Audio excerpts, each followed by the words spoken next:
and the side effects of this medication and so on and so on and so on, and these people tell me I wouldn't be happy if I couldn't eat,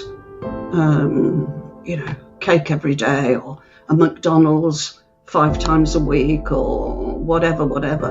And if I couldn't sit on going to the gym would make me really unhappy. Eating healthily, it would make me unhappy. I'd much prefer to have my life. But when you look at their life is often not happy because they have pain, they have side effects of drugs, they're getting frail, they're getting weak, often mood swings and so on and so on and so on. And it's just like, I wouldn't wish that life for anybody, and I certainly don't wish it for me. Miss is that younger, fitter energy that is in the gym, that I'm, of the people in the gym. The gym I go to, I've been going to for a long time, people are really friendly. There's lots of young people who go, I want to be like you when I'm your age, that sort of stuff. People, oh, hello, how's your training going, and things like that. And it's just really nice because, to be honest, a lot of people my age are boring.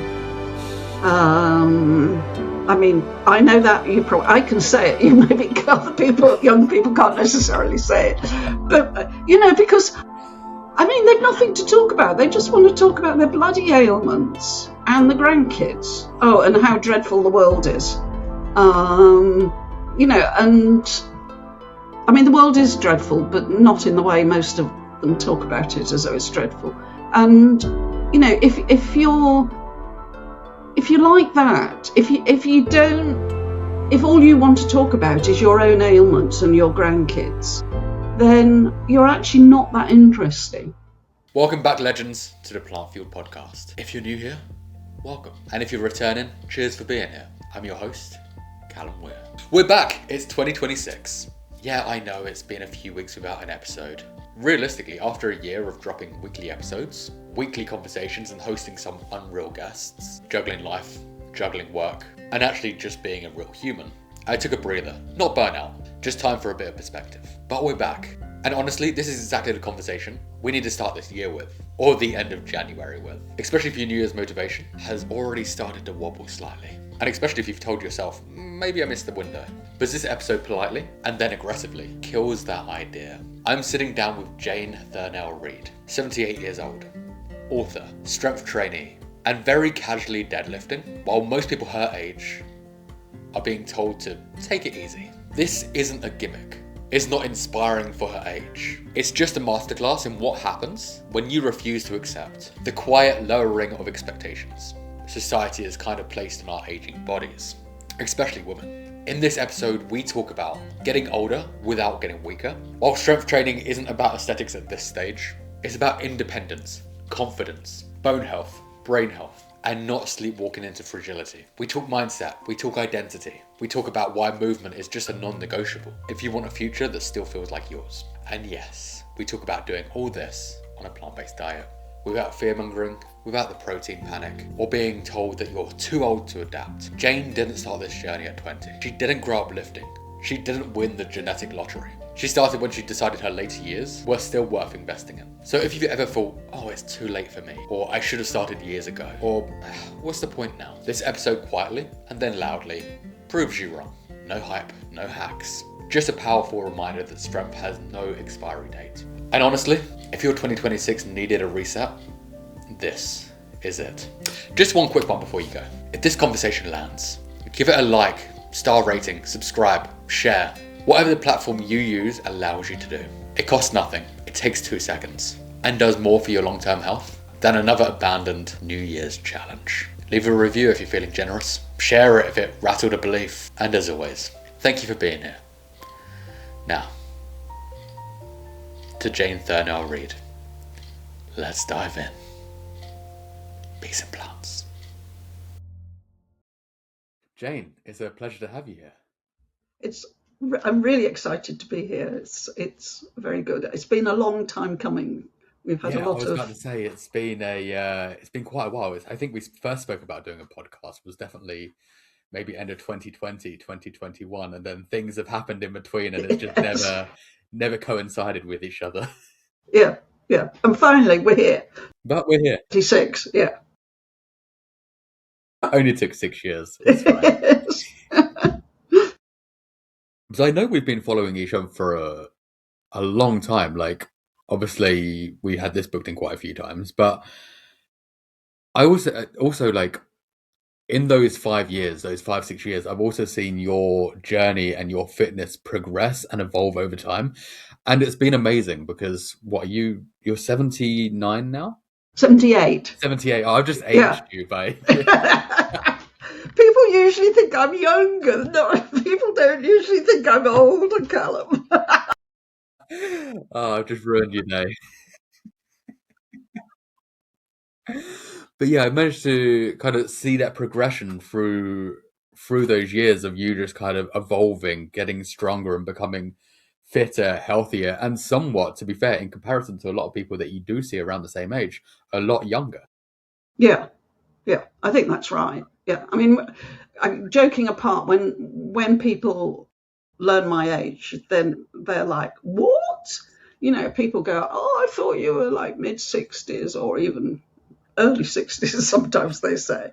So, you know, or they say, "Oh, but you're not like my mum or my granny or somebody, you know, who's around my age." You know, they just find it a bit amazing, I guess.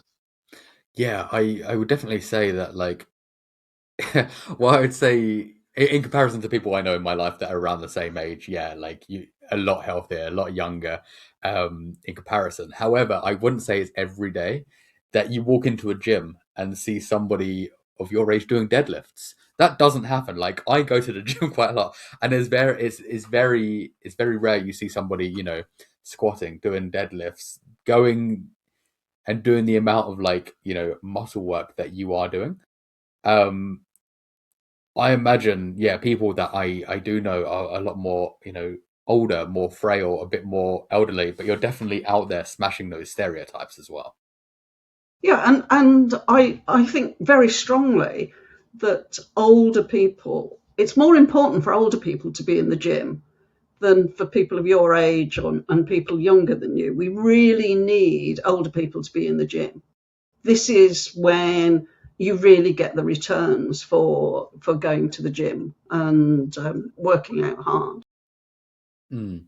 What what is it that's kind of stopping older people going to the gym though? Because I know there's like this kind of, obviously there's a misconception that it is going to be full of like young bodybuilders and things like that. So that can be quite, I understand that can be quite, nerve wracking if you've never been to a gym and you're just starting. But also I think there's this kind of like this idea that, like, once you get past a certain age, that there's just no point. Like, I'm just, I just have to kind of live my life the way I want to, and that probably doesn't involve the gym. Yeah, I think that's right. I think also people say things like, "Oh, I've worked hard all my life. I want to enjoy myself now." But but actually, when I look at the people who have that philosophy, very often they've got all these aches and pains. They're getting frail. They're not. Life isn't actually enjoyable because they don't have the physical body to support the things they want to do. So they may go on holiday, but they'll maybe go on a bus holiday or something like that, so that they don't have to walk too much and things like that. They become frightened of falling. I think we have people very much have the idea that as you get older, you will hurt yourself if you strength train, resistance train. You'll actually hurt yourself. I mean, I've shown some little gym videos to people and around my age or even early 60s, and they've gone, "Oh, well, you shouldn't be doing that. You shouldn't be doing that. You'll hurt your back. You'll hurt your back. Why are you doing that? You're going to hurt your back." And they get really quite agitated about it. And it can take me like 5-10 minutes to calm them down because they're absolutely convinced that I'm going to harm my back. Whereas in fact, if you learn to deadlift properly, if you learn to strength train properly, you're actually protecting your back. And that message just doesn't seem to be out there at all.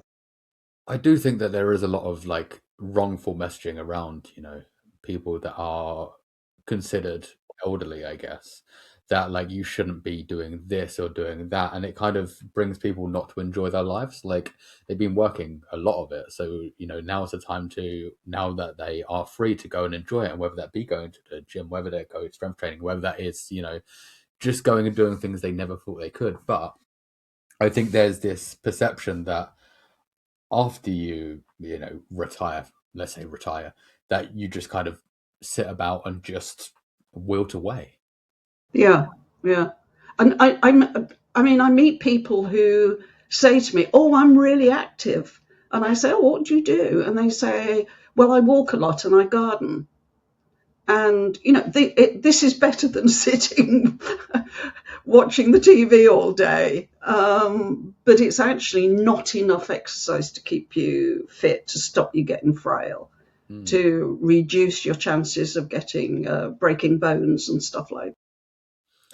Yeah, but even strength training, that's not just kind of like keeping muscle or keeping active. That is building your bones, building stronger bones as well. And I do think that people don't realize that, because I think, well, there's a lot of different, there's a lot of different narratives, kind of like, obviously, drink milk and like, your bones will be fine.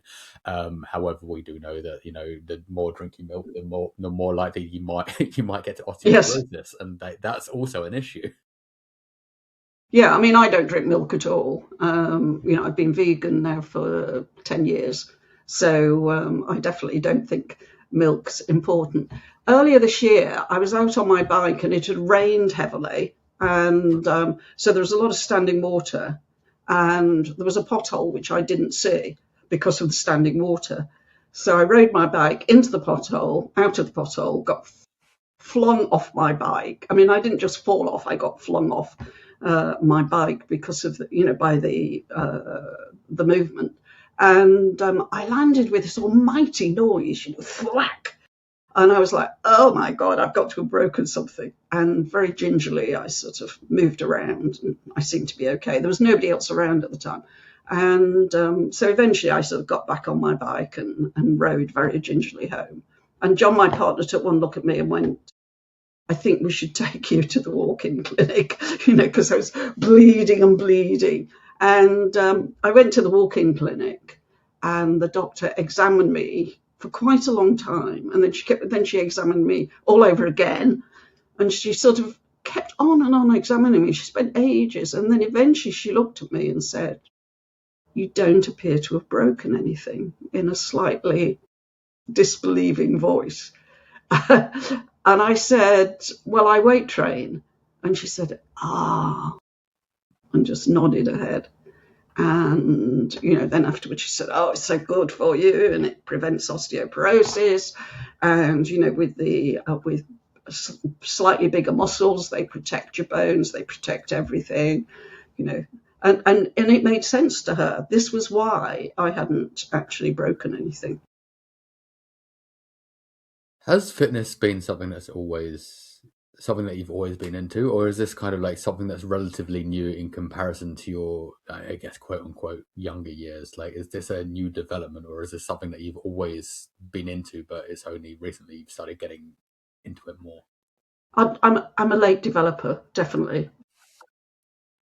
As a child, I couldn't touch my toes. I mean, the other kids in the class, the first time we had to do it in like a PE class, and I couldn't touch my toes, and all the other kids were going, "Don't be silly." I was going, I can't actually touch my toes. I couldn't stand on one leg for more than like 2 seconds. I'm talking about primary school, early secondary school, when everybody could. In my 20s, I did a bit of, I went to a gym, but I did this classic thing of only doing the exercises I liked and spending, which by definition is probably the exercises you need to minimize, because if you like them, it's because they're easy, so that's actually a question mark. I find this easy. Okay, then I either need to up the weights, up the reps, or, do something else. So I would do everything, so I never really saw a huge amount of improvement. I liked going. I used to chat to people. I'd spend at least half the time I was there chatting rather than working out.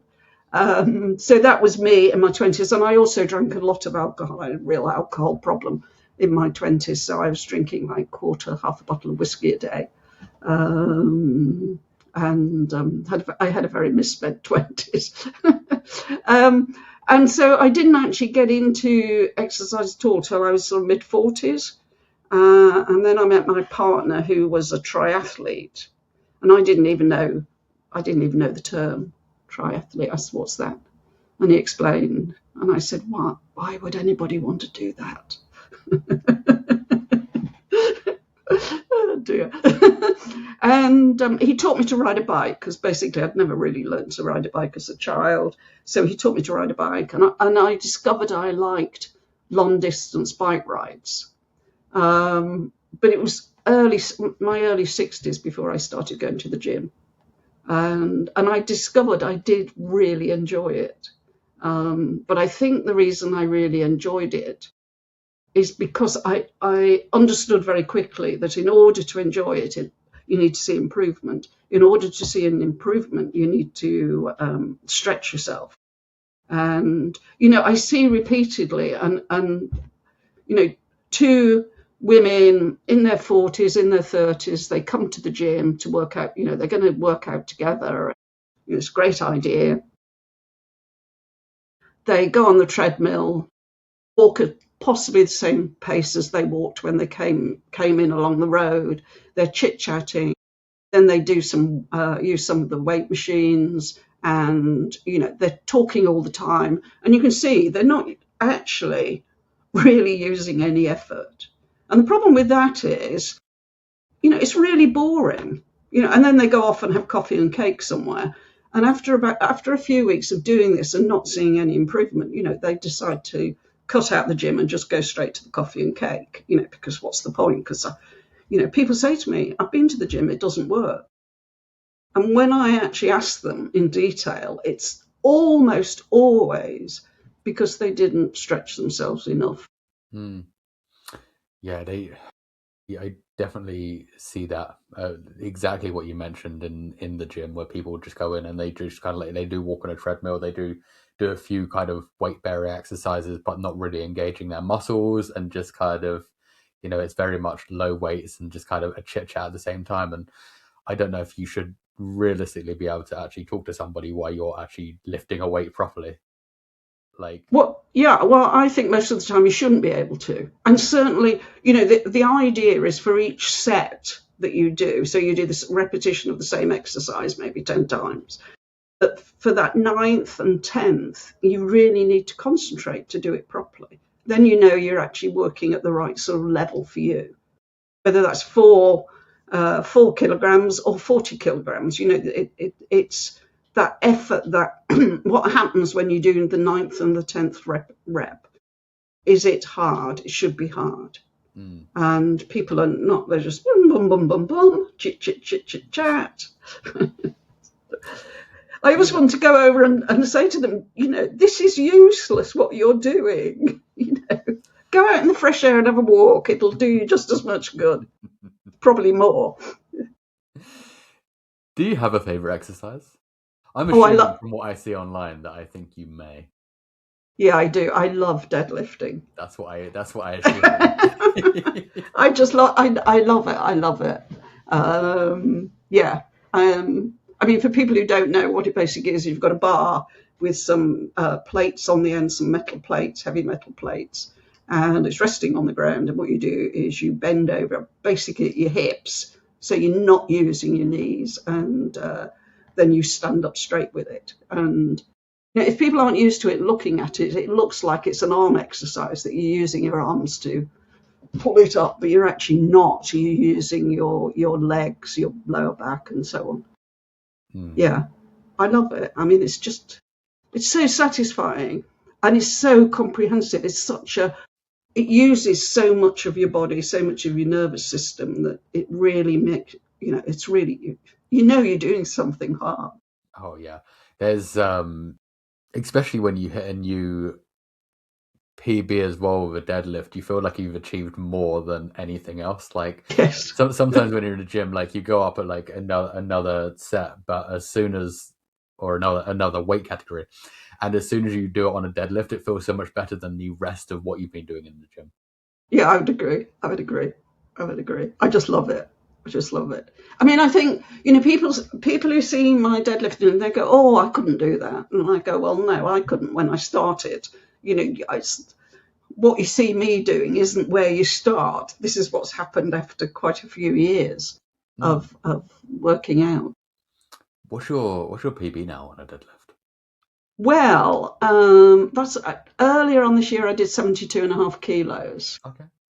But I then injured my feet, completely unrelated to everybody. Oh, weightlifting. They assume, I knew she shouldn't be doing this. It was completely unrelated to that. And I was chasing 80 kilos, and so I kept on even with injured. I injured the arches of my feet, and it was very stupid to do it. So eventually I had to have 3 months off.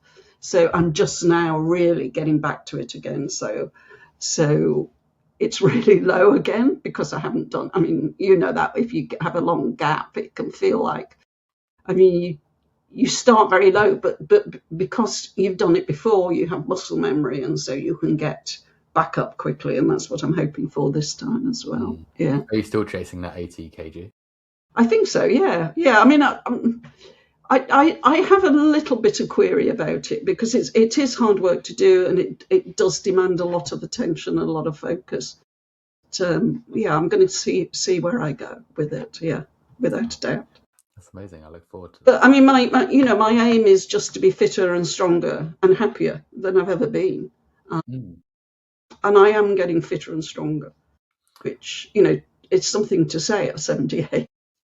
Was there a turning point for you when you actually decided that you wanted to get fitter and stronger? Because I know for a lot of people, especially, I think now is a good time to have this this conversation, because it is everybody's on the new year, new me, and everybody's trying to become the healthiest version of themselves. They're trying to uplift and overturn their whole entire life, and sometimes it doesn't always work out like that. Like, a lot of people think they have the motivation, but they don't have the motivation until sometimes their health's in jeopardy or something like that, and then they kind of have that spark moment.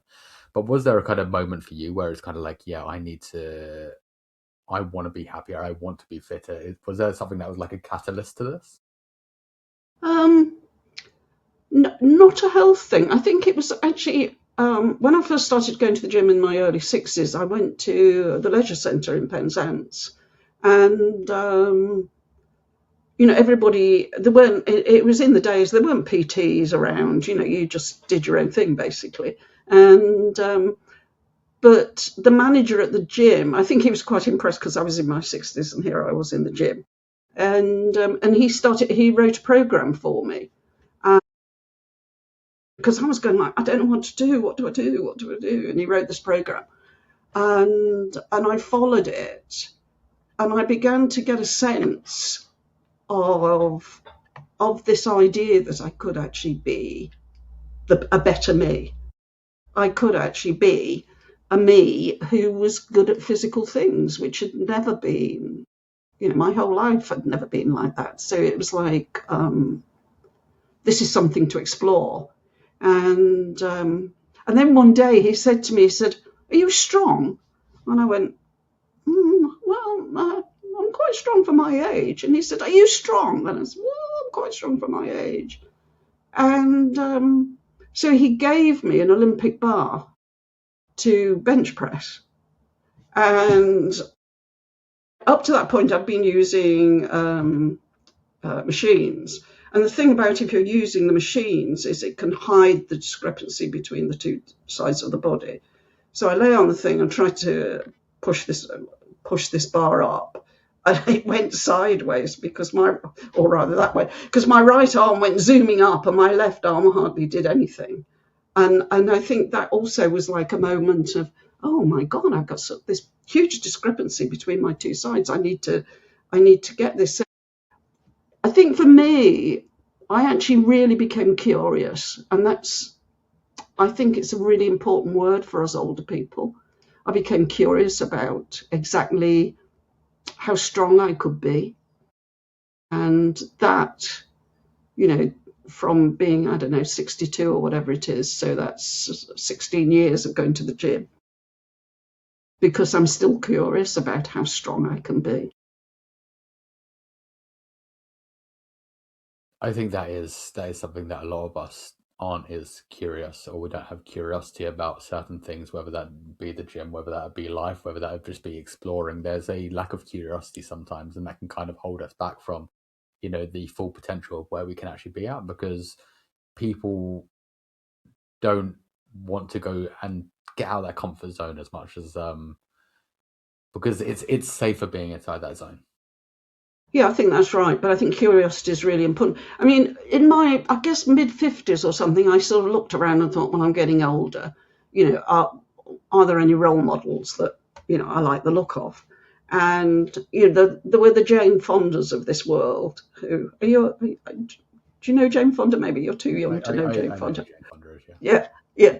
And, she was always incredibly made up, and, she looked like she had a full-time PT working with her, and she was always immaculately dressed. And that didn't fit me. But neither did the other version, which was, somebody who sat in and watched the telly and things.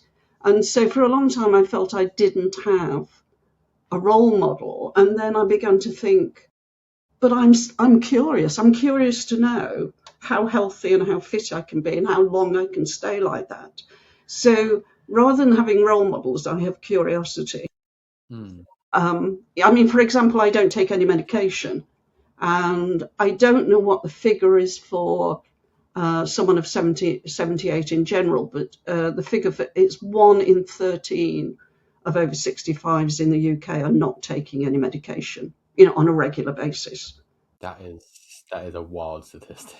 1 in 13. So 12 in 13 people are taking at least one chronic medication for a chronic illness. So we're talking, diabetes, asthma, respiratory, other respiratory problems, heart problems, high blood pressure, all that stuff. And there's only 1 in 13 isn't. And that's everyone over 65. So by the time, if we did everyone 78 and over, we're probably talking about, 1 in 50 or something. And, I went to the dentist recently and they said, any changes in your medication? And that's how it gets phrased to me, because they assume I'm taking medication. So I said, no, I'm not on any, and I'm intending to die without being on chronic medication for anything. I think that is another thing that is so normalized these days as well, is the fact that, like, when you do get to a certain age, you just have to be on medication. And I know, for instance, my nan, for instance, is on like 1,000 different medications. Yeah. Also not lived the healthiest life. Completely understandable. However, like, I don't know many people of a certain older age that aren't on some sort of medication. But instead they're never shown what could be true. They never show that if you have, lifestyle interventions, whether that be food, whether that be like, exercise, lifestyle, all these things, that there can be things that you can do to kind of lower the cause of that or lower the risk of it. But I think that's something that's still very under talked about. Yes, I agree. And the side effects of this medication, and so on and so on and so on, and these people tell me I wouldn't be happy if I couldn't eat, cake every day, or a McDonald's 5 times a week, or whatever. And if I couldn't sit on going to the gym would make me really unhappy. Eating healthily, it would make me unhappy. I'd much prefer to have my life. But when you look at their life is often not happy, because they have pain, they have side effects of drugs, they're getting frail, they're getting weak, often mood swings, and so on and so on and so on. And it's just like, I wouldn't wish that life for anybody, and I certainly don't wish it for me. Yeah, it's more of a depressive lifestyle, because yes, you can want to eat let's say your McDonald's every day and have these certain things, but the outcomes aren't going to be much better for you. You're going to live through like the last maybe 20 years of your life not enjoying it because you're in chronic pain. You're in, various different in and out of hospital, your doctor's surgeries, all these other things. I was like, just eat some beans. Just eat something like Yes, yes. like it doesn't have to be an all or nothing approach, but you can also do a half or half and still eat the McDonald's, but also start eating just healthier things in a diet that can reduce the risk of what you may go through if you don't. Yeah, I mean, you don't have to go sort of full on, and I do eat chocolate and various other things from time to time. I don't claim to, I don't have 100%. I'm 100% vegan, but I'm not 100% healthy diet. And and the gym. If people don't like the gym, a lot of people are nervous about going to the gym, and I get that, or they can't afford it, or there isn't a gym near them. And I recommend HasFit, which is HASFIT, Heart and Soul Fitness. And they have a wonderful website with like 1,000 workouts on it. And they have workouts for total body workouts. They have arm workouts. They have workouts for people who need to sit down and do their workouts. They have workouts for people who've got sciatic pain, shoulder pain, and so on. And it's all free. So you just access the website, and I've recommended it to quite a few people, and people have found it really, really useful. And they've got an active Facebook group, and people on that group will say, I've lost loads of weight, and so on and so on, and I feel stronger and fitter than I've ever been. I think that is one thing that I do. Like I bang on so much about whether that be nutrition, but also getting your body more active, getting your body healthier, working out, resistance training, just as you're progressing through the years, because like we know, our bodies aren't getting younger, but there's also those things that we can just do to improve those outcomes. And the thing is, like, it is very much, you can bang on as much as you want about it. Like I can bang on about it, you can bang on about it, but also somebody has to be willing to actually listen. So if somebody was listening right now that's in that situation where they are coming into their, like, let's say 60s, for instance, and they are worried about their long-term health outcomes but haven't done anything about it yet, they still have a very sedentary lifestyle, for instance, or they're not eating the healthiest, like what even like some tangible kind of improvements that they could make just to kind of get the ball started, get the ball rolling. Yeah, well, I think that's really important. I mean, you're obviously a nutritional therapist, so you know a lot more about nutrition than me. But one of the things, people say to me, what should I do to my diet? I always say, you probably need to drink more water. Most people do. Yeah. And if you're worried about peeing in the night, then, drink it earlier in the day. Because a lot of particularly older men with enlarged prostates find it very, difficult drinking water late in the day. It just keeps them up all night peeing. Add a handful of nuts. Nuts are not fattening in spite of all the thing about them being fattening. So, I give people things like that to do. In terms of exercise, I mean, if you don't do anything, the first thing to do is probably walking at a reasonable pace. And there's some research in Australia that if you walk 3,800 steps a day, you can reduce your chances of dementia by 25%. So it's actually not a high number. So, I mean, you get more benefit if you do more, but start with that. I also recommend exercise snacking in terms of, people always perk up at the idea of snacking. So it's exercise, not food we're talking about here. So, if people really have been sedentary, and do things like do air squats, which is, while the kettle's boiling, every time you're making yourself a cup of tea, do air squats. Try standing on one leg. I mean, if you're okay doing that, you can do that while you're cleaning your teeth. So in the morning, you clean your teeth standing on your left leg, and then in the evening you stand on your right leg while you clean your teeth. You may need to hold the basin with your other hand, to begin with, but you will see progress. And, balance is really important as we get older. And then, you can lift things at home. You can walk around the kitchen with your shopping.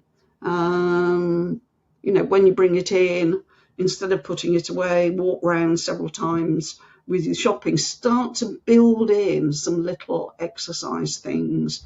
If you've got stairs in your house, go up and down your stairs several times, up to the top, down again, up to the top, down again, and so on. So you can start to really build stuff in and, start to do something. And see, exercise is, it's just so important. There's the US arthritis, one of the US arthritis charities, I can't remember its exact name, for a long time had the strapline, movement is medicine. And that's exactly right. Even people with arthritis, it used to be told, don't do exercise because you'll wear your joints out. People with back pain were told, don't, if you've got back pain, rest, because otherwise you'll make your back pain worse, and so on and so on and so on. All these things where we were told to rest. And now, if you go into hospital, they get you out of bed as quickly as possible to minimise the effects of that sedentary lifestyle. And it's the same in terms of the other thing I like, the other expression I like is motion is lotion. So, that fits with arthritis, it fits for back pain. Most back pain, you're better off if you're moving. Obviously, you need to do it sensibly and not go mad.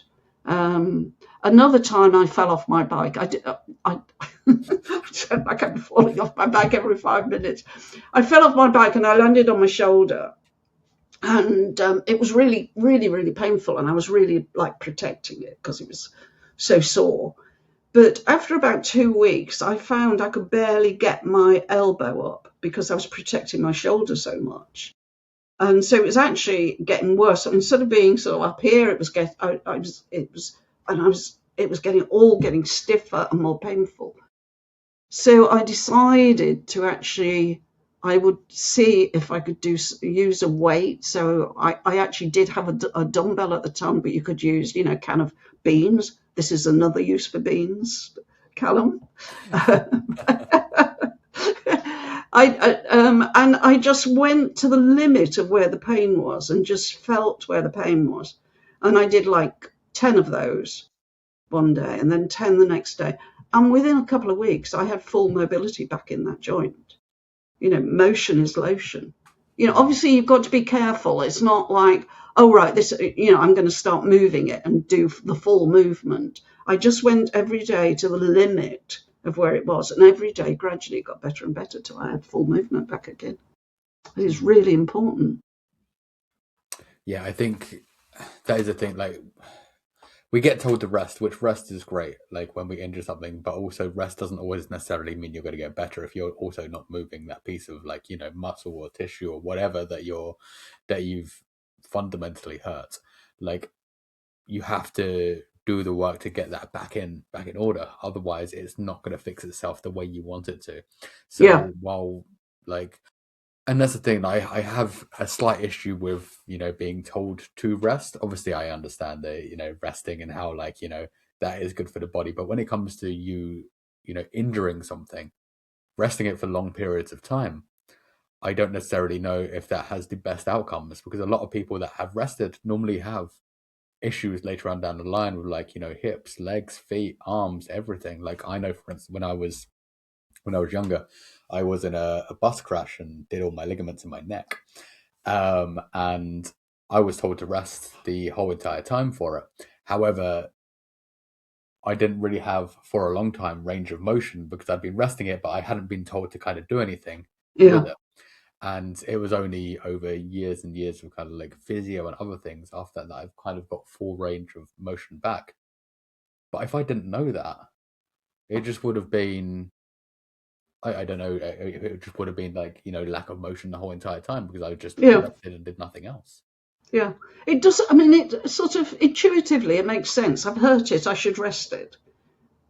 that sort of seems to make sense, seems to be logical, but in practice, for most things, it's actually not true. I mean, you may need to modify, be more gentle, what you do, but you still definitely need to do it. Yeah. Absolutely. And yeah, I think if anybody is looking to then get into exercise, you don't have to go into the gym and start deadlifting. No. Like you can work up to that. You don't Yeah. have to go straight into it. But I think as you mentioned, obviously, and I know that you're vegan and you're more of a whole foods vegan as well. So what does that look like for you, like around your healthy aging and your fitness? Like what realistically are we eating to kind of support you through the day? Support, like, is it very regimented or is it structured for performance or is it just kind of like we're winging it but with the healthiest? I don't like cooking particularly, so I mean, breakfast is usually, these days, is usually a smoothie. It took me a long time to get the hang of smoothies. But there's always broccoli in it because, there's lots of evidence that the cruciferous vegetables are very good for us. So there's always, and I use frozen broccoli. I've tried fresh and it's absolutely dreadful. But frozen broccoli, I can't taste it when I whiz it all up. So I have frozen broccoli, usually some carrot, maybe some celery, mixed berries, often some pineapple, some silken tofu, some almonds, and either pumpkin seeds or sunflower seeds. Sometimes a bit of orange juice. Usually, bought orange juice rather than squeezed orange juice. Sometimes some apple in it. And then I whiz it all up and have that. And it comes to like a pint glass. So that's breakfast. I sometimes have a slice of bread or slice of toast as well. Lunch is usually a salad, and sometimes with hummus, sometimes with beans, sometimes with walnuts and things like that. Usually a couple of squares of chocolate, sometimes those panda licorices I like. Oh, yeah. So I sometimes have one of those. And dinner is sometimes a tofu stir fry or something like that. And sometimes a jacket potato. Sometimes oven chips and baked beans. And so on. Yeah. Very broad. Yes. And sometimes tofu scramble. Yeah. And on the days I work out, I also have a protein shake after I've finished. That's where I was going to come to next. Protein. Protein. Is such a big topic. As Yeah. always, like it's never it's never not a topic, especially when it comes to fitness, but especially when it comes to vegans as well. So, like, are you tracking your protein? Are you looking towards hitting like an upper limit, or are you kind of just staying in like a range of like maybe 1.2 or like per kilogram of body weight, or you're just not looking at all? I don't track. When I was at university in my 20s, I was bulimic for a very short period of time. At a time when I don't think the word had been invented. Certainly, I'd never heard of it and never knew anybody else. And I got very obsessed with food. So since then, recently I said to myself, I'm gonna track my macros, see what's happening. I did it for a day and I just got really, it just wasn't a good experience. And I thought, this is taking me right back to that feeling of, that I had, that panicky feeling around food. I don't like it. I struggle quite a lot with protein because actually I'm a carb girl. I love carbs. I love potatoes. I love bread. I love pasta. I'd quite happily have most of my meals without any protein and sort of concentrated protein. I know there's protein in bread and so on, but an identifiable thing that you say this is protein. Yeah. No. I'd be very happy to have most of my meals without it. Yeah, I've no idea how much protein I eat. Is the answer to that. Well, I think that's also a great answer as well, because I think a lot of people sometimes do kind of focus too much on the idea of protein, as much as I very much do say that, like, for people it's like, 1.2 to maybe 1.6 Yeah, per kilograms of body weight. But for the average person that doesn't need to be tracking, or just looking to become healthier without having like an achievable goal of, like, bodybuilding, or getting shredded or lean or anything like that, then just eating an amount, eating variety, eating enough of things, obviously having protein sources in there, like your tofu and things like that, but just eating a variety and enough of foods instead of small portions. yeah. I mean, I do try to make myself have a protein source at every, each of my 3 meals, because I think I should. It's recently that I've started adding silken tofu to, my morning smoothies, on the grounds that maybe I would benefit from having a little bit more protein in my diet.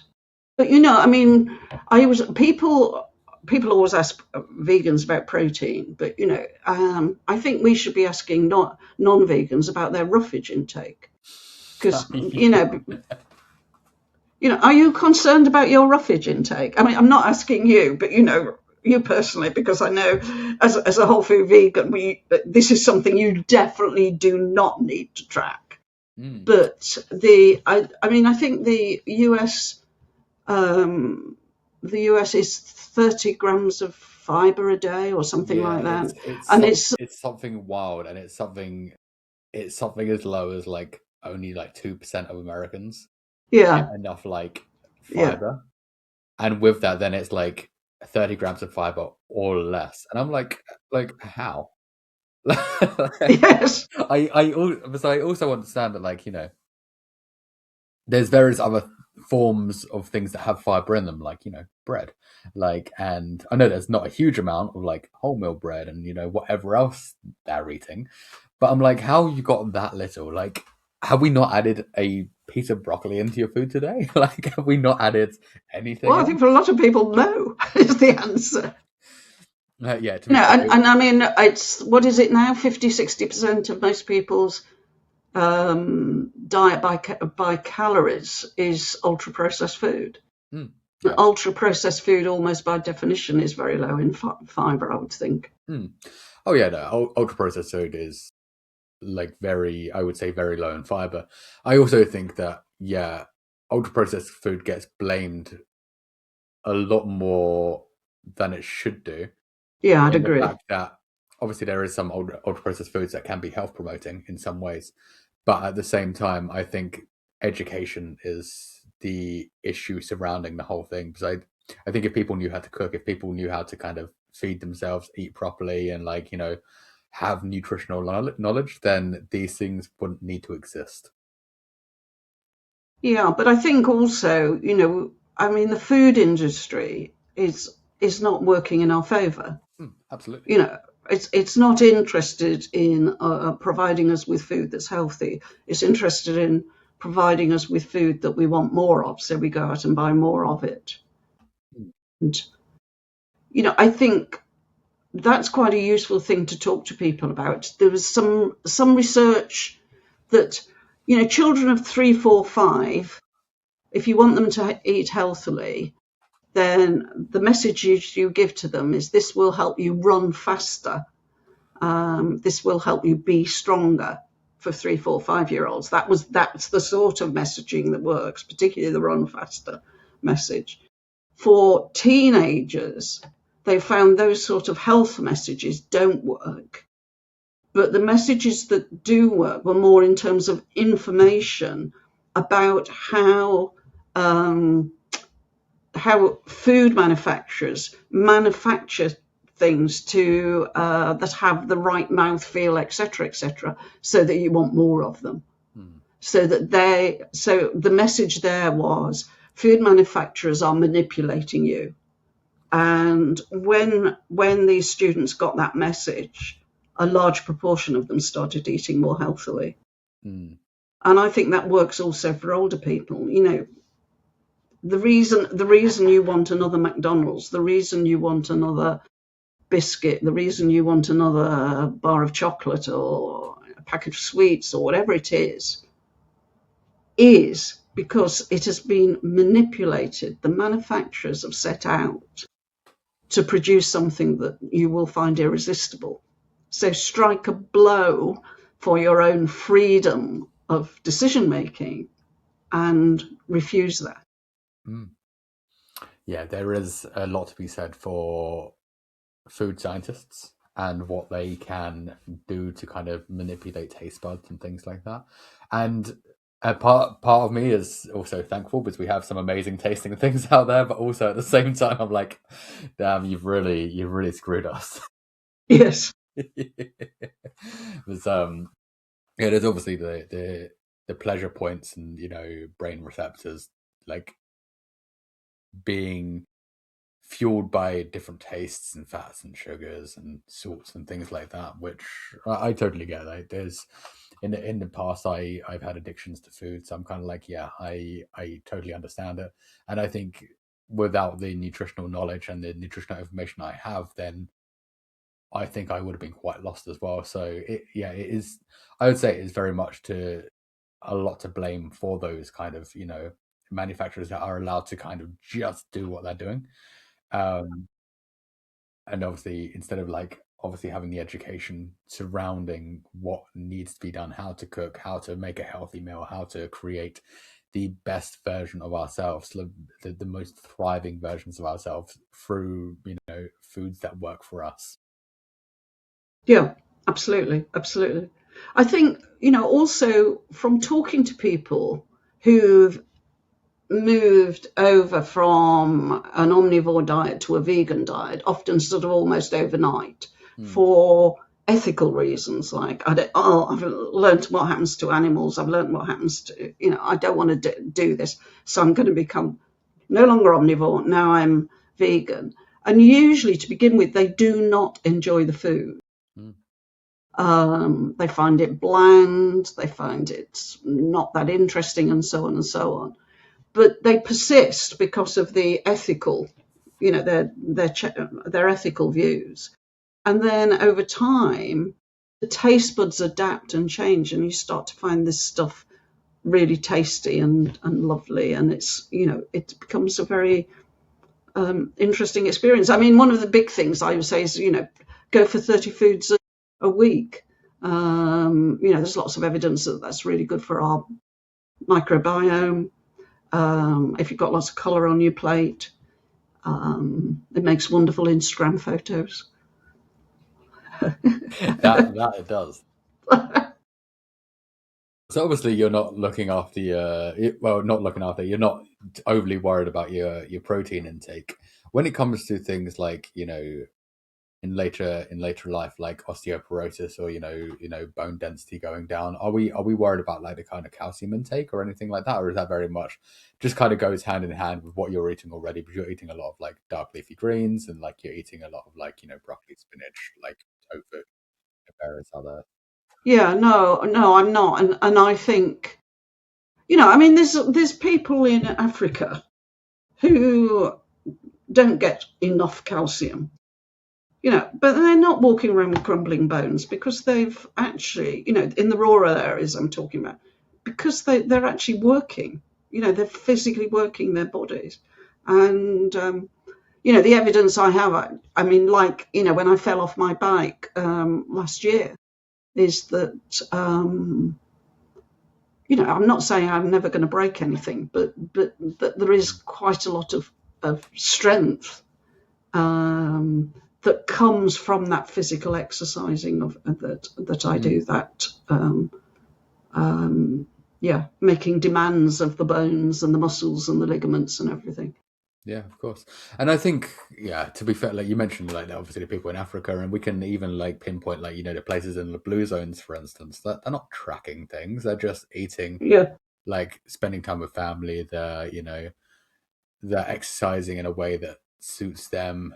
They are working harder. They're out in the fields and things like that. Like there's a huge amount to say to that, because those people are, living into their hundreds as well. So we're kind of like, yeah, like, I don't know if everybody in this phase at the moment, which is that we're tracking every single thing, is the most necessary. Yes, I think it's necessary if you have certain goals and certain things, but I would say for the large majority of people, varied diet with a lot of different plants, amazing. If you want to become a bodybuilder or an athlete or something like that, then yeah, there's a bit more to it.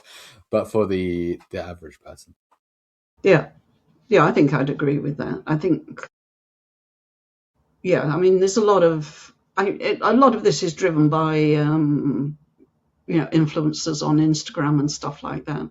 But I was reading somewhere that they are actually moving over to fibre now. I think yeah, we're now in the year of fibre maxing. At least that seems like much more reasonable. But I have to wait and see what they do with it. They'll probably do something bizarre. Yeah, there's a lot of people moving towards fibre. Amazing. But there's a lot of people fibre maxing. I don't know if that's necessarily a great thing. It's doing it all overnight, because that can cause some issues. And then there's also people doing fibre powders. And I'm like, why are we creating the powder version of it? I don't know. Yeah. Just eat some vegetables. I think it'll be fine. But yeah, people are now doing, instead of like a protein powder, doing like fiber powders. I'm just like, wild. Dear. Yes. Yeah. Yeah, I think it's made out of like, various nuts, seeds, legumes, grains, things like that. But everything's a selling point. Everything has got a bit of marketing behind. Yes, indeed. So do you have a goal for later on down the line?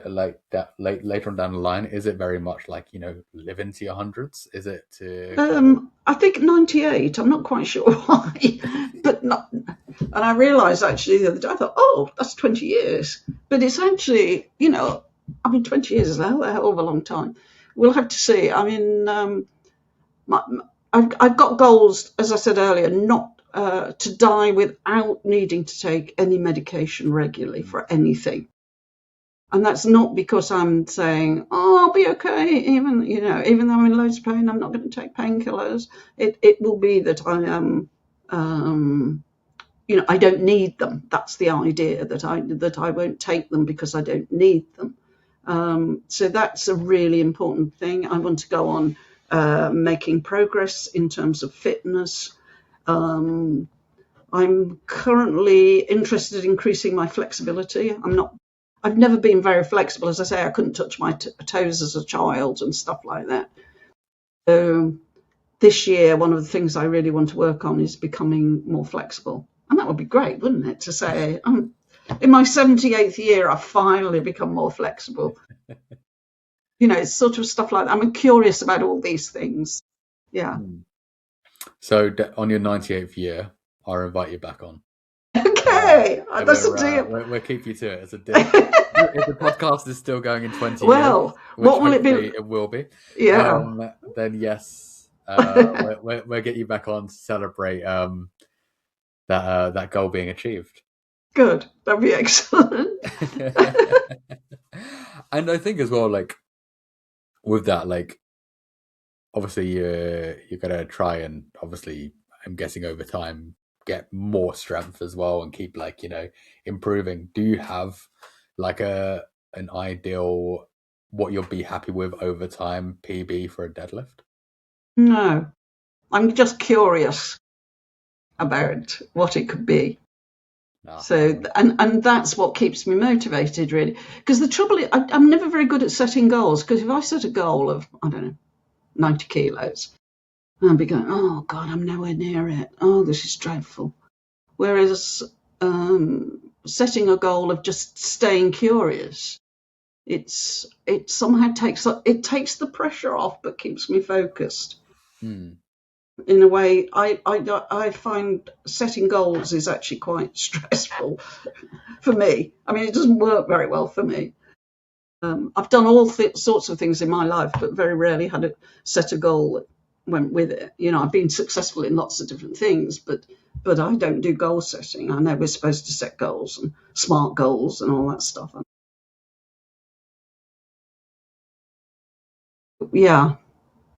Yeah. So I don't have goals, but I have intentions. I guess I do have a goal in that I want to get to die without ever taking any medication No, at I 98. think that's also a good goal to have. Yeah. Yeah, I mean, you're going to be pissed when you live to 99. Yes. Ah, that didn't work. Maybe I'll go back to eating meat. What was it that made you kind of switch to eating a vegan diet? Did you go vegetarian first? Was it very much Oh, yeah. Well, I went vegetarian when I was 12 okay? because I read, or somebody told me or something. I made the connection, that what was on my plate was dead animals. And I didn't know the word vegetarian. I didn't know any vegetarians. I'm going back, 60 something years. The world was very different. No internet, no.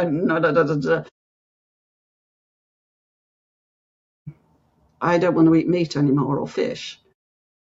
My mother thought I was turning into a fussy eater. So she refused to give me anything to replace the meat and fish. So when we had dinner, I had this big hole on my plate, this bare area where there wasn't anything. I mean, she wasn't being cruel, but she didn't want me to become a fussy eater. And by her light, she was doing the right thing for me. And after about 6 months, I actually got ill. And the GP came out, as they did in those days. And my mother said, she's not eating meat. And the GP was, what? What? Of course you need to eat meat. You will die if you don't eat meat. You will be very ill if you don't eat meat. And, I knew nobody else. So I started eating meat again, very reluctantly. But I thought, well, I have to do this, otherwise I'm going to be ill, otherwise I'm going to die. And then later on, I was living in Botswana and I saw a cow being killed I won't explain the circumstances, but it was truly horrific. And I ate virtually nothing for about a week. I couldn't eat. It was just what I'd seen was just so upsetting and revolting. But eventually I went back to eating other stuff, but decided once again I wasn't going to eat meat. But once again, I didn't do very well on it. And so eventually I decided, okay, I need to eat meat. I'm just one of these people who needs to eat meat. And then I met a couple at a party who were vegetarian when I was about 26. First vegetarians I'd ever met. And I said I'd love to be vegetarian, but I can't because of, and explained. And they said, well, maybe you just need to do it really slowly. So first of all, don't eat, for a couple of weeks or a month, don't eat any red meat, and then take it. So I tried that and it worked fine. And so I was vegetarian then until 2015. And then in 2015, I met Jane and Matthew, the founders of Veganuary. Mm-hmm. And we became friends. We subsequently became friends, but I knew I ought to go vegan, but I never quite got to it. And talking to them, I was like, yeah, this is what I need to do. So I've been vegan since then. Yeah. And it's one of the best decisions of my life, without a doubt. and whole food, plant-based absolutely contribute to healthy aging. I mean, absolutely no doubt about that at all. Yeah, I would say there's also a ton of science behind it as well. Like, it's Yeah. very much like, and you're just living proof of that. Like, if you can still, be as active as you are, eating the way that you are, then you can be healthy on a whole foods plant-based diet without the illnesses, without the whatever else people think is going to come along with it. Absolutely, yeah.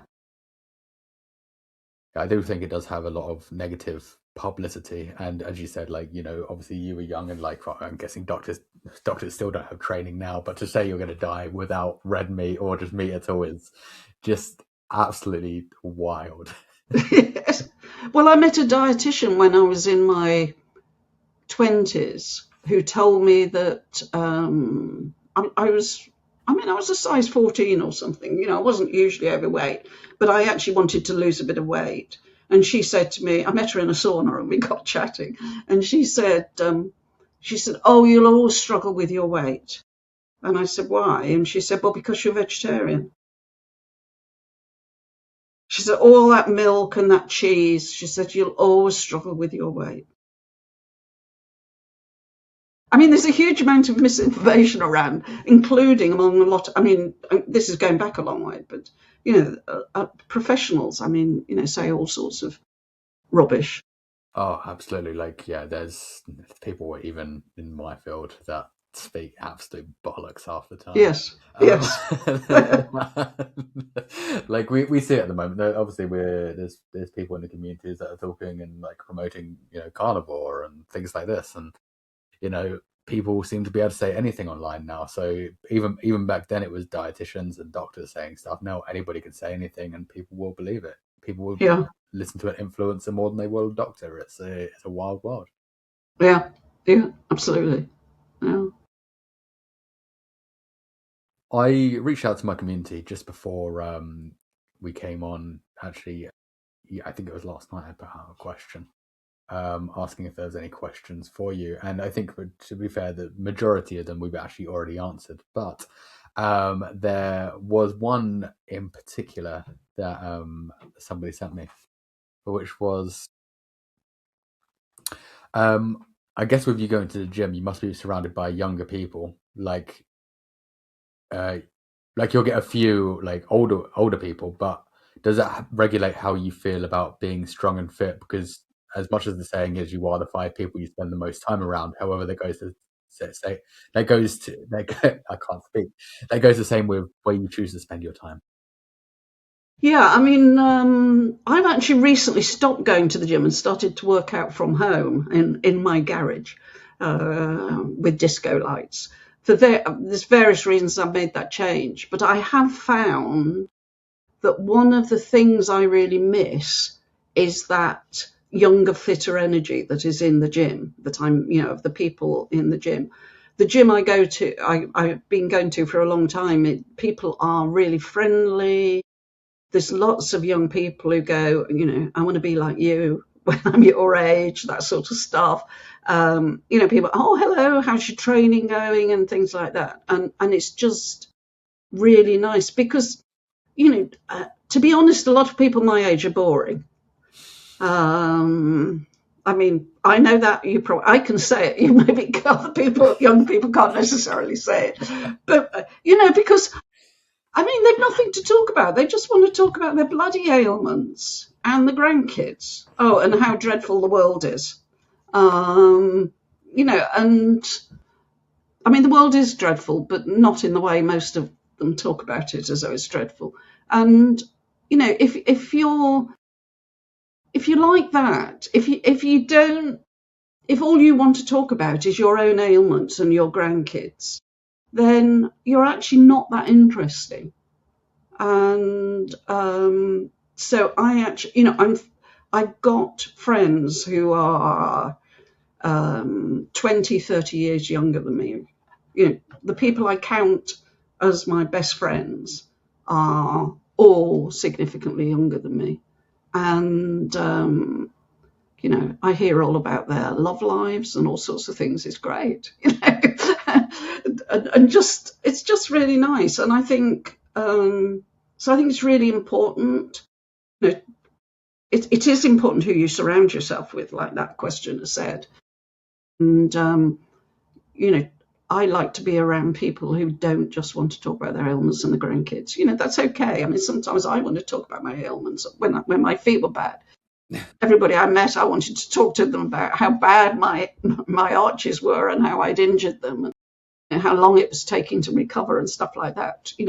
But there needs to be a lot more to talk about. And I think, if you work out and if you meet up with younger people, there is more to talk about. Absolutely. Jane, it's been an absolute pleasure. For the people that are listening that want to find out more about you, find out where you are, even your books as well, because you do have a multitude of books, where can people find you? Where can people buy your books? Where can people just kind of watch you deadlift? Well, my Instagram account is at Thriving Jane, so that's really easy, Thriving Jane. And I've got a website called janethurnell-read.com, all one word. and they can find information about my books. This is maybe the one I'm most proud of, which is Unlocking the Secrets to Longevity, Vitality and Disease Prevention. So it's very practical. They're all available on Amazon, or you can find out more information on my website about those as well. So, yeah. Amazing. Jane, thank you so much for being here. I'm grateful for you. I've loved it. Thank you very much indeed.